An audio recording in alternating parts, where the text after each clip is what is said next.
My wife goes on vacation with a wealthy man every summer. She has known him since they were kids, and he's queer as a $3 bill. His family is religious and he only sees them once a year, so he has no plan to tell them he's gay. All of his friends know most of them are gay as well, but his family lives far away and they seem to have no idea about his double life. Every summer, they have a family vacation and my wife pretends to be his wife. He pays for everything and she gets a free vacation with her lifelong friend. They have been doing this for years. She's been to several different countries with her in-laws. Is it weird that I'm not jealous of him? If anything, I'm jealous of her because she gets to go on all these trips for free. Update: 10 years ago, my girlfriend abandoned me and our 5-year-old daughter. Now she wants her family back. I didn't expect so many answers, so, thanks to everyone for your answers and advices. Thanks to the ones who made me open my eyes and helped me to realize I still having issues with my ex. And am not over with her, and overall, to the ones who pointed the risk of hurting my daughter that is letting her back in our lives. I can recognize my weakness, but am not letting her to hurt my baby again. So don't worry, I'm not getting back with her. Since the post, she had been insisting on meeting. She wanted to talk. I decided to have one last talk with her and setting my boundaries. We met in a public place. The talk was long and hard. I wanted her to be honest. I told her the moment I cogged the lie I was leaving. I asked if she was really sorry, or are we her last option? Did she really love us, or are we just a consolation prize? Did she came back for love, or because she was unable to find another man anymore? She was unable to answer any of that. She only said things like, "It's not like that, you need to understand me, I'm not like this anymore." She kept insisting on giving her another chance, that we can love each other again, that we could be together. She never even mentioned our daughter in any moment. Only after I pointed it, she started to mention her. When I tried to settle that we were over, she grabbed my hand and, as some of you told me she would do, she tried to seduce me, pulling down her blouse, showing me her cleavage, and saying we can find a room, so I can do whatever I wanted with her, that she wouldn't say no to anything, to compensate me. I didn't recognize that woman. She wasn't the amazing girl I met, she wasn't the mother of my daughter. I didn't know who that woman was, but she wasn't my Lucy. I said her to let me go, that we were over. Neither I or my daughter wanted anything with her, so please, leave us alone. We were living a good life without her.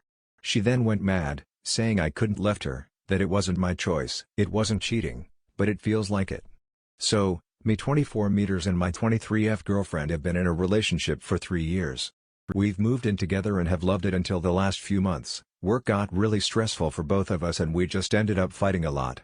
It eventually ended in an argument where I decided to take a break for a few weeks and go to a cheap hotel to give us both some space. I come back 2 days ago and it seems that we are back on good terms and she is relaxed. However, about an hour ago she said that during the break she went to a club and brought a guy home and slept with him. She said it so casually, too. I am so torn. She's never expressed a desire to do something like this, but I guess it's not cheating because we were on a break. It still hurts though. Am I in the wrong for being hurt from this? Is it cheating? I don't fucking know. I'm alone in my car in a car park crying my fucking eyes out. Is it my fault because I suggested the break? Fuck edit. Thanks everyone for all of your rational thoughts. I spent the night in my car too. I don't know, escape for a minute I guess.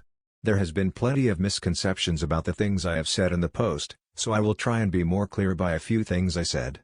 Last night was just a bombshell. The break lasted 3 weeks after an argument. It wasn't intentionally meant to be a breakup as I did not take any of my things from the house.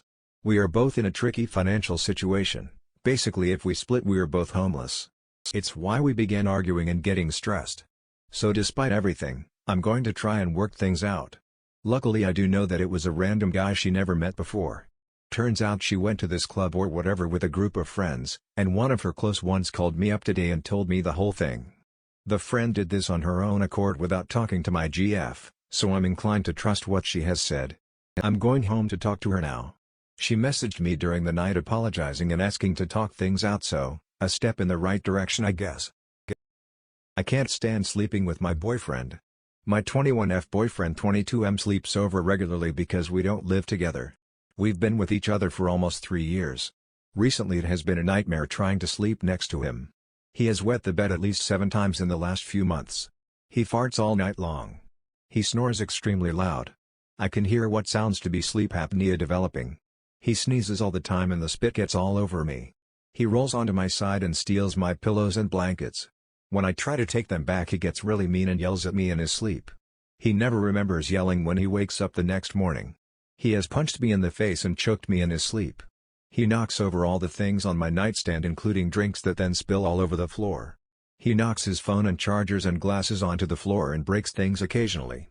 Overall it has become very unpleasant for him to sleep over.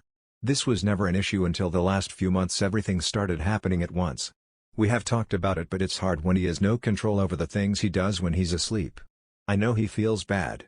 I feel bad for getting irritated at him but I just can't help it because it all just grosses me out. I don't know what to do anymore. I don't want him to have to stop staying the night, but I also need to be able to sleep well or else I'm just in a bad mood. All the thank you to everyone who left a helpful suggestion. A few things. I am 100% sure my boyfriend is not a drug user or an alcoholic. He has no diagnosed physical or mental health issues, and he is at a healthy weight. I sat down and talked with him today, and as soon as we discussed this he realized he had not been taking this situation as seriously as he should have. He made an appointment with his doctor for next week, and no, I did not do it for him. He also made the decision to not sleep at my house at least until he sees his doctor. Although he should have sooner, he realizes now how much these issues have been affecting me, and he is doing everything he can to make sure he is healthy and I am safe. I myself didn't realize how severe this situation was. I just thought it was super annoying and wanted to see what others thought. I see now how this could have spiraled way out of control. Thanks again. Update: the guy my ex cheated on me with came back to my house. You read the title right, and no, he had no malicious intent. He came back to thank me and to bring a few things. Turns out my girlfriend has been giving him presents. He brought them to me to ask if any had belonged to me since she had been a liar and a cheat to both of us, and it turns out some did.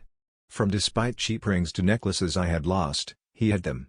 She had been giving stuff of mine to him as presents and pretending she had bought them for him. He offered them back to me and asked if I wanted to get to know each other better. I agreed and now I've got his contact. I'm planning to meet up and get to know him better soon.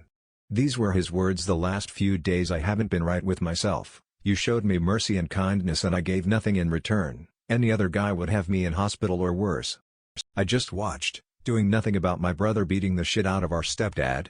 I 23 meters grew up in a pretty shitty environment. My alcoholic stepdad 51 meters used to beat the shit out of me until I got bigger than him and could fight back, so I broke his jaw and I left at 17 but felt guilty leaving my brother 16 meters behind. While he never physically abused him he still wasn't the best to him either. So I stuck around and visited a lot just to see and take care of my brother. If not for him I would be across the country. Well, a week ago I got a call from my brother. He explained to me that our stepdad had been beating him since I left and he can't take it anymore. I was devastated that I didn't know and didn't protect my brother. I drove down there to take my brother to live with me and, to be honest, to also cause some damage. Once I got there I calmed down a bit. I just wanted to take my brother with me but our stepdad wasn't having it and tried to stop my brother from leaving. Our stepdad punched my brother in the head. My brother has gotten a lot bigger over the past 2 or so years, I'm about 6'3". But he's already passed by me in height and muscle. Why a 5 feet 8 inches man fucks with people much bigger than him I will never know. I saw Ed and was going in for a hit on him when my brother tackled him to the ground and just started wailing into him. As I said, my brother is a big guy and has also become quite the tank.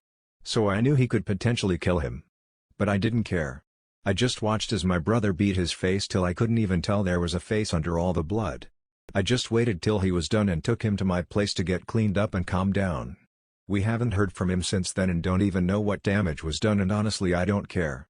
It might sound fucked up, but I'm proud of my brother for it. I'm hoping police don't come knocking saying he's dead. But I'm ready anyway to take the blame for it. I know this is not the way to deal with things. But there is only so much abuse someone can take before snapping.